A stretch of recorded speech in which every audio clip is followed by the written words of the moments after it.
कांग्रेस के senior leader Salman Khurshid ने राहुल गांधी के छुट्टी के ताल्लुक से अपने रद्देमल का इजहार करते हुए कहा कि उन्हें इस बात का दुख है कि पार्टी नाजुक दौर से गुजर रही है और उसके लीडर पार्टी से दूर हो रहे हैं। सलमान खुर्शीद ने कहा कि उन्हें यह एहसास है कि उन्हें मुहासबा करना होगा कि एक जमाने में मुल्क की सबसे ताकतवर पार्टी से ऐसी क्या चूक हो गई कि आज वो पार्टी इतनी कमजोर हो गई है। एक अत्यंत दुख का विषय है कि एक इतनी बड़ी पार्टी, इतनी प्रबल और इतनी मजबूत पार्टी कि हम अपने जीवित रहने के लिए हम संघर्ष की स्थिति में पहुंच गए हैं और इससे हमें बाहर निकलना है और तत्काल निकलना है। और निकलने के लिए हमको जो कदम उठाने चाहिए वो हमको तत्काल उठाने चाहिए। और इसमें अगर विलंब हुआ है और हो रहा है तो उसका कारण ये है कि हम सब पराजय के बावजूद हम लोग सब अपने नेता राहुल गांधी के साथ खड़े हैं। और मैंने इस बात को भी दोहराया और इसको लोगों ने समझा नहीं समझा कि एक नहीं दो बार पराजित होने के बाद भी विश्व में कहीं ऐसी कोई संभावना कि एक नेता को पूरा समर्थन उसकी पार्टी का और उसके कार्यकर्ताओं का मिलता रहे। ये पहली बार देश में हुआ है, विश्व में हुआ है कि राहुल जी को ऐसा समर्थन मिलता रहा। सब ने चाहा कि वो रहें। अब उनका अपना निर्णय था कि वो नहीं रहेंगे, वो छोड़ना चाहते हैं पद को। हमने तब भी माना कि वो पद को छोड़ रहे हैं, वो हमारा नेतृत्व नहीं छोड़ सकते हैं, लेकिन जो भी निर्णय ले रहे हैं उसका हम सम्मान करेंगे, हम सम्मान कर रहे हैं। लेकिन दुख अवश्य है कि अगर वो रहते तो हमको इस विलंब का सामना नहीं करना पड़ता। सलमान खुर्शीद के बयान पर राशिद अलवी ने क्या कुछ कहा, आइए सुनते हैं। देखिए, सलमान भाई बहुत समझदार आदमी हैं, लेकिन इलेक्शन के बीच इस तरीके के बयानात कांग्रेस को कमज़ोर करते हैं। और मुझे ऐसा लगता है कि कांग्रेस पार्टी को दुश्मनों की ज़रूरत नहीं है। घर को आग लग गई घर के चिराग से, वही हालत आज है।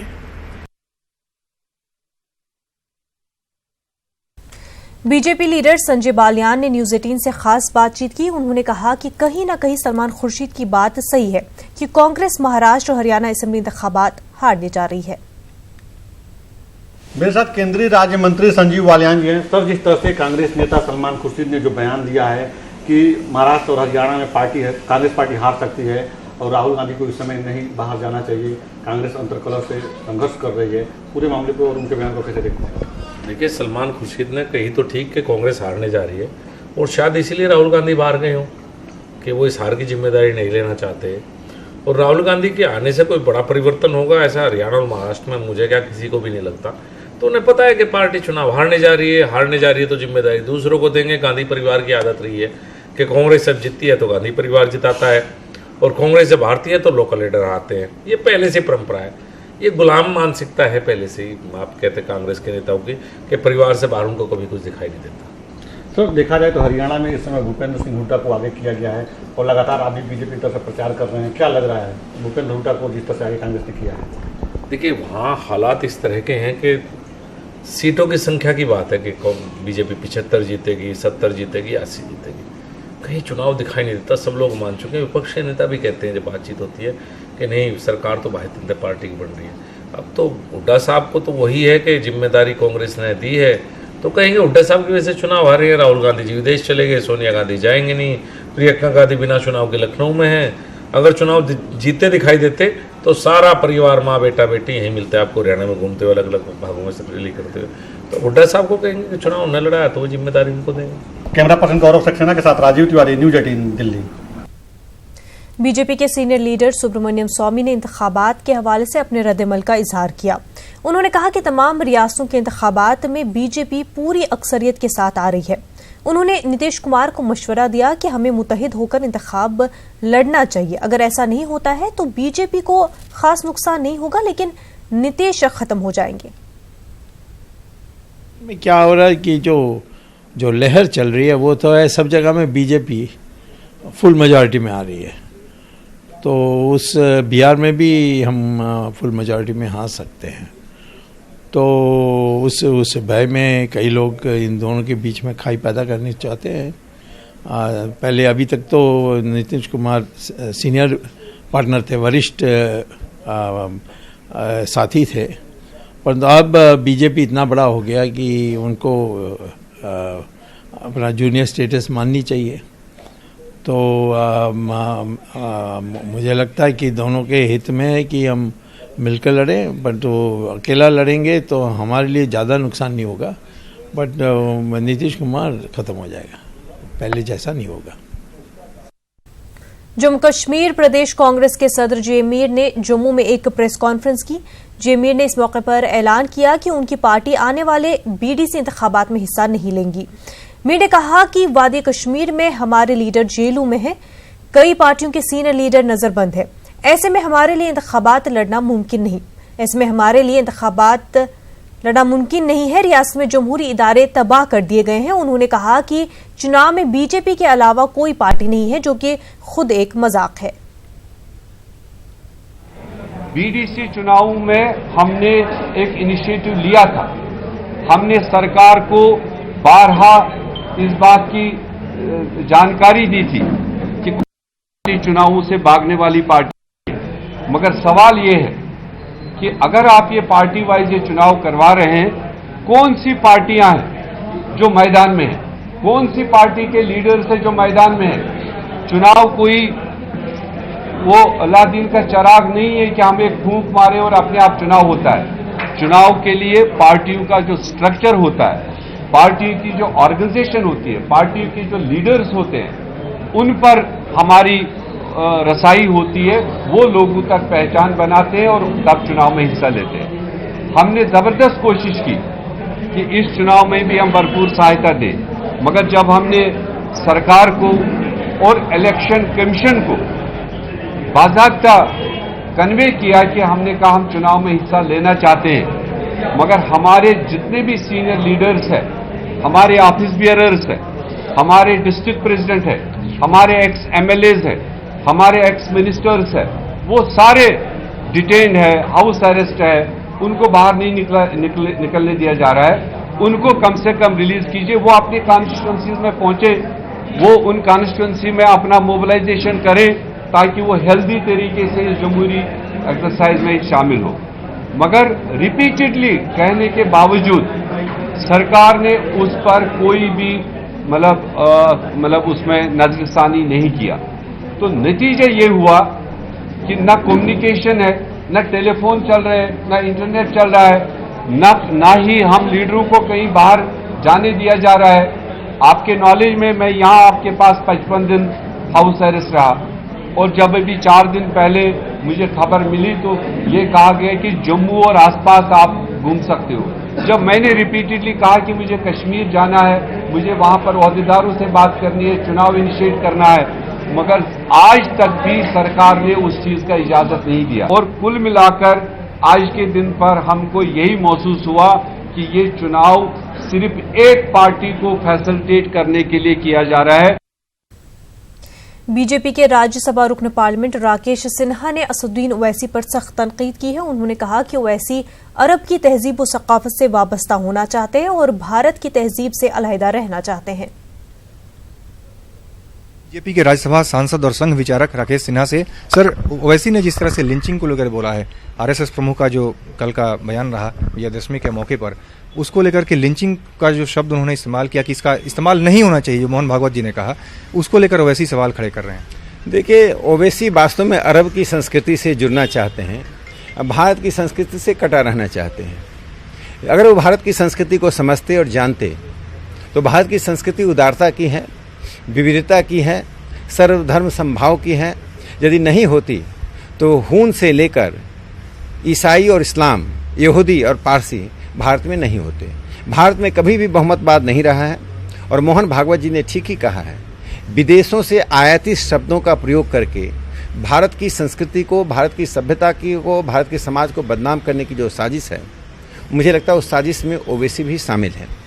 एक बात साफ तौर पर है, जो कानून व्यवस्था की घटनाएं घटती हैं उस पर कार्रवाई करने के लिए संघ प्रमुख ने मांग की है और उन्होंने कहा है कि तत्परता से कार्रवाई होनी चाहिए। यदि जो अभी समसामयिक कानून है उससे नहीं होता तो नया कानून बनाना चाहिए। एक और बात जो बहुत महत्वपूर्ण है, मोहन भागवत जी ने सामाजिक संघर्ष यानी सोशल कॉन्फ्लिक्ट्स की प्रकृति, नेचर पर एक डिबेट छेड़ा है कि सोशल कॉन्फ्लिक्ट्स पश्चिम में यानी ईसाई जगत में और इस्लामिक जगत में किस प्रकार होता है और भारत में किस प्रकार होता है। हम सामाजिक संघर्षों को सहमति के साथ पंचों का उपयोग करके और वर्तमान में संसद और संविधान का उपयोग करके सुलझाते हैं। बाकी जगह धार्मिक आधार पर और कट्टरता के आधार पर सुलझाया जाता है। इसे लिंचिंग एक विदेशी शब्द है, भारत के लिए अनुपयुक्त है। बहुत बहुत धन्यवाद। तो ये थे बीजेपी के राज्यसभा सांसद राकेश सिन्हा। कैमरामैन विपिन के साथ अमितेश, न्यूज 18 दिल्ली। बाबरी मस्जिद एक्शन कमेटी के कन्वीनर और all India Muslim personal law board के रुकन जफरयाब जिलानी का कहना है कि मुल्क के मुसलमानों की बड़ी अक्सरियत अयोध्या मसले का हल अदालत के जरिए चाहती है, लिहाजा अब अदालत के बाहर की जाने वाली कोशिशों का कोई मकसद नहीं है। लखनऊ में हमारे नुमाइंदे तारिक कमर ने जफरयाब जिलानी से खास बातचीत की। जिलानी साहब हमारे साथ मौजूद हैं। हालात बहुत तेज़ी से तब्दील हो रहे हैं, आइए उनसे बात करते हैं।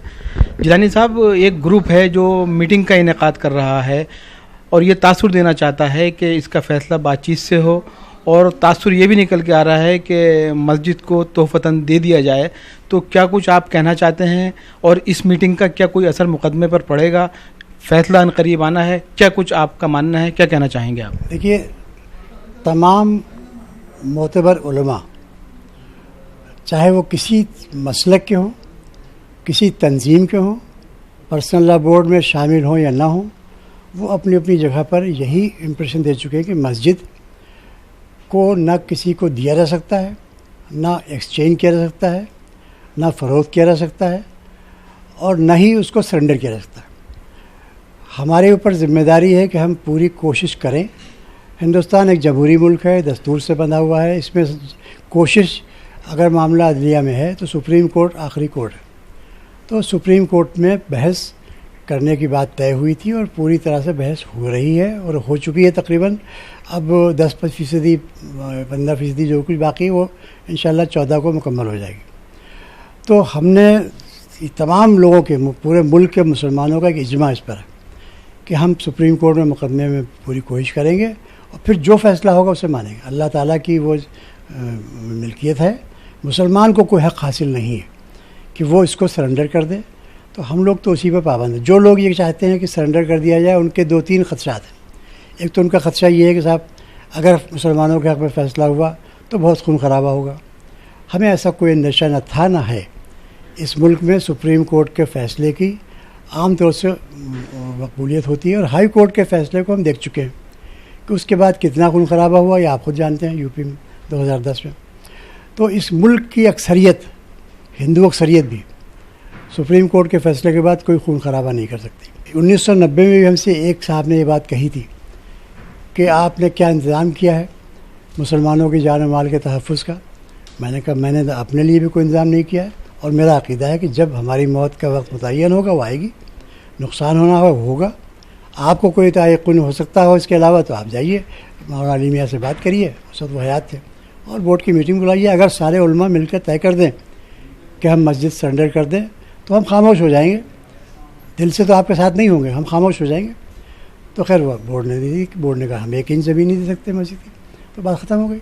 लेकिन जिलानी साहब, ये जो मीटिंग ये लोग कर रहे हैं, तो इससे अगर ये तासुर चला गया आवाम में कि एक बड़ा तबका चाहता है कि इसका जो हल है वो बातचीत के ज़रिए हो और इसी अंदाज में, जिस अंदाज से ये ग्रुप चाहता है, तो उसके क्या मनफी असरात मुकदमे पर? मुस्लिम आवाम तो इससे कतई मुतासिर नहीं होंगे, क्योंकि मुझे यकीन है कि मुसलमानों की 99% से ज़्यादा तादाद इसके हक़ में है कि सुप्रीम कोर्ट का फ़ैसला हो। लेकिन हाँ, एक अंदेशा ज़रूर मुझे है कि चूँकि मीडिया भी चाहता है, अक्सरियत मीडिया की, और जो हमारी हुक्मरान जमात है वही चाहती है कि जजेस पर यह तासुर दिया जाए कि साहब मुसलमान जो है वो चाहता है मस्जिद सरेंडर करना, लिहाजा उनके हक़ में फ़ैसला करने से क्या फ़ायदा। अब जजेस तो वैसे हमें यकीन है कि वो जो एविडेंस है और जो कानून मुल्क का है उसके मुताबिक ही फ़ैसला करेंगे, लेकिन इंसान है तो उनके ऊपर कोई असर पड़ जाए साइकोलॉजिकल इस खबर से, तो उसको हम रूल आउट नहीं कर सकते। ये नुकसान ज़रूर होने का अंदेशा है। अगर ये बहुत कामयाब हो गए और कामयाब नहीं हुए तो फिर कोई दिक्कत नहीं हो। बहुत अहम मीटिंग आपकी भी होने वाली है, जाहिर है 12 तारीख को। तो 12 तारीख की मीटिंग का एजेंडा क्या है? क्या उसमें भी ये मौजू ज़हर बहस आएगा? क्या कुछ फरमाना चाहेंगे? 12 तारीख की मीटिंग का जहाँ तक ताल्लुक़ है, मैं अभी एजेंडा मैंने नहीं देखा, जनरल सेक्रेटरी से बात भी नहीं हुई, लेकिन मैं समझता हूँ कि इस पस मंज़र में मीटिंग हो रही है कि बहस ख़त्म होने वाली है, बहस में क्या अभी तक हुआ है और मुस्तक़बिल में जो फ़ैसला आने की तवक्को है, जो नवंबर के 12-13 हफ्ते में 16 नवंबर तक आना है, तो उस पे फ़ैसले पर फौरी तौर पर क्या रिएक्शन बोर्ड का होगा, क्योंकि फ़ैसला तो नहीं जानते हम। फ़ैसला 3 ही हो सकते हैं, हमारी मर्ज़ी के मुताबिक फ़ैसला हो, दूसरे फरीक की मर्ज़ी के मुताबिक फ़ैसला हो, या ऐसा फ़ैसला हो जिसमें दोनों की बात रहे। इन तीनों की इवेंचुअलिटीज़ को सामने रखकर आमला में गालिबन ये डिस्कशन होगा, जहाँ तक मैं समझता हूँ होना चाहिए। और नहीं होगा तो मैं कहूँगा भी कि इस पर आप गौर कर लीजिए, क्योंकि उस वक्त इतना वक्त नहीं होगा। तफसील के लिए तो मामला बुलाई जाएगी कि अगर वो फ़ैसला मर्ज़ी के मुताबिक ना हुआ तो क्या कार्रवाई, सुप्रीम कोर्ट में कोई कार्रवाई करना है या नहीं करना है, मगर उसमें जजमेंट पढ़ने में टाइम लगेगा, रिव्यू करना है नहीं करना है। लेकिन अगर कोई हमारी मर्ज़ी के मुताबिक फ़ैसला है तो उसमें हम क्या रिएक्शन देंगे, इसके लिए मैं समझता हूँ आमला में डिस्कशन होगा ज़रूर। बाकी और जो ट्रिपल डाइवोर्स के बारे में सुप्रीम कोर्ट में केस फाइल करना, वो भी मौजू बहस होगा, और भी केसेस जो हैं वो उसके बारे में गुफ्तगू होगी। तो मेरा ख्याल से इसलिए ये मीटिंग बुलाई जा रही है। बहुत शुक्रिया आपका। नाज़रीन, ये थे जनाब ज़फ़रयाब जिलानी साहब, जिन्होंने वादा कर दिया है कि इस अंदाज़ की मीटिंग्स जो बाहर हो रही हैं, बातचीत की बात के ज़रिए फ़ैसला चाहते हैं लोग, इसका कोई बहुत बड़ा तासुर तो नहीं है। ताहम अगर ये लोग कोई बड़ा तासुर क़ायम करने में कामयाब हुए तो कहीं ना कहीं कुछ हालात बदल ज़रूर सकते हैं, ऐसा सोचना है जनाब ज़फ़रयाब जिलानी साहब का। कैमरामैन गुलजार खान के साथ न्यूज़ 18 उर्दू के लिए तारिक कमर, लखनऊ।